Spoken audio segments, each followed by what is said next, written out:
America ইসরায়েলের যৌথ হামলায় গুরুতর আহত হন ইরানের নতুন সর্বোচ্চ নেতা মোস্তফা খামেনি। এতে চেহারা বিকৃত হওয়া ছাড়াও পায়ে বেশ গুরুতর আঘাত পান তিনি। খামেনির ঘনিষ্ঠ সূত্রের বরাত দিয়ে এক প্রতিবেদনে এই তথ্য জানায় রয়টার্স।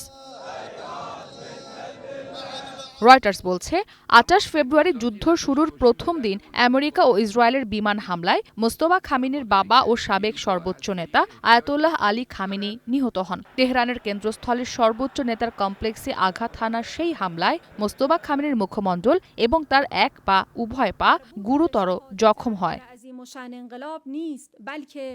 তবে হামলার পর ৫৬ বছর বয়সী এই নেতা ধীরে ধীরে সুস্থ হয়ে উঠছেন এবং মানসিকভাবে সম্পূর্ণ সজাগ আছেন বলে রয়টার্সকে জানান নাম প্রকাশে অনিচ্ছুক ওই ব্যক্তিরা। সূত্রগুলো আরও জানায় মোস্তফা খামেনি এখন অডিও কনফারেন্সের মাধ্যমে জ্যেষ্ঠ কর্মকর্তাদের সঙ্গে বৈঠকে অংশ নিচ্ছেন এবং যুদ্ধ ও ওয়াশিংটনের সঙ্গে আলোচনা সহ গুরুত্বপূর্ণ সিদ্ধান্ত গ্রহণে যুক্ত আছেন।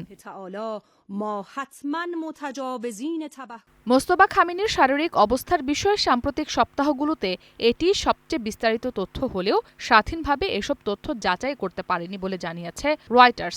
হামলার পর থেকে এখন পর্যন্ত নতুন নেতার কোনো ছবি, ভিডিও বা অডিও বার্তা প্রকাশ করা হয়নি, ফলে তার অবস্থান ও সক্ষমতা নিয়ে জনমনে অনিশ্চয়তা তৈরি করেছে।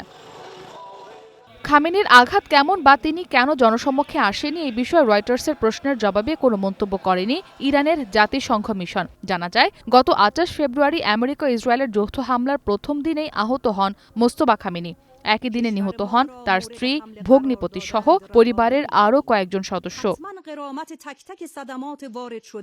ইরানের পক্ষ থেকে মোস্তফা খামেনির আঘাতের বিষয়ে আনুষ্ঠানিক কোনো বিবৃতি না এলেও রাষ্ট্রীয় টেলিভিশনে তাকে যুদ্ধে গুরুতর আহত ব্যক্তি হিসেবে উল্লেখ করা হয়। মার্চে আমেরিকার যুদ্ধমন্ত্রী পিট হেগসেট বলেছিলেন খামেনি আহত হয়েছেন এবং সম্ভবত তার চেহারা বিকৃত হওয়ার আশঙ্কা রয়েছে।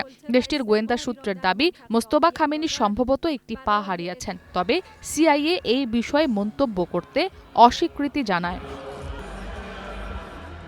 একটি ইরানি সূত্র জানিয়েছে আগামী ১ থেকে ২ মাসের মধ্যে মোস্তফা খামেনির ছবি প্রকাশ করা হতে পারে। পরিস্থিতি অনুকূল হলে জনসমক্ষেও উপস্থিত হতে পারেন তিনি। তবে তার শারীরিক অবস্থা ও নিরাপত্তা নিশ্চিত না হওয়া পর্যন্ত তা সম্ভব নয় বলেও জানায় সূত্রটি। ইসরাত মুক্তি, ওয়ান ইন্টারন্যাশনাল ডেস্ক।